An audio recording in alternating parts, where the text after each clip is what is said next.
பொள்ளாச்சி அடுத்த காடம்பாறை பகுதியில் காட்டு யானை தாக்கி வாலிபர் படுகாயம்.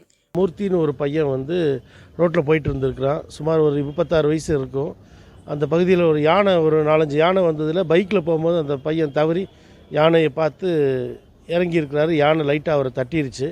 உடனே அந்த பகுதியில் உள்ள மக்கள் எங்களுக்கு தகவல் கொடுத்தாங்க.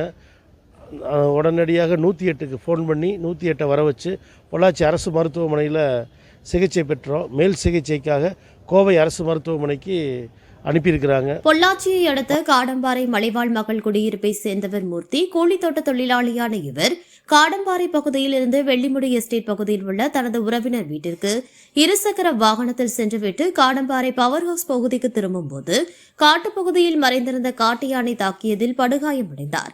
வயிற்றின் இடதுபுறம் பழுத காயம் ஏற்பட்ட நிலையில் அருகிலிருந்தவர்கள் மீட்டு உடனடியாக 108 ஆம்புலன்ஸ் மூலமாக பொள்ளாச்சி அரசு தலைமை மருத்துவமனைக்கு கொண்டு வந்த நிலையில் முதற்கட்ட சிகிச்சைகள் மேற்கொள்ளப்பட்ட நிலையில் மருத்துவர்கள் பரிந்துரை அடிப்படையில் கோவை மாவட்ட அரசு மருத்துவமனைக்கு மேல் சிகிச்சைக்காக அனுப்பி வைத்தனர்.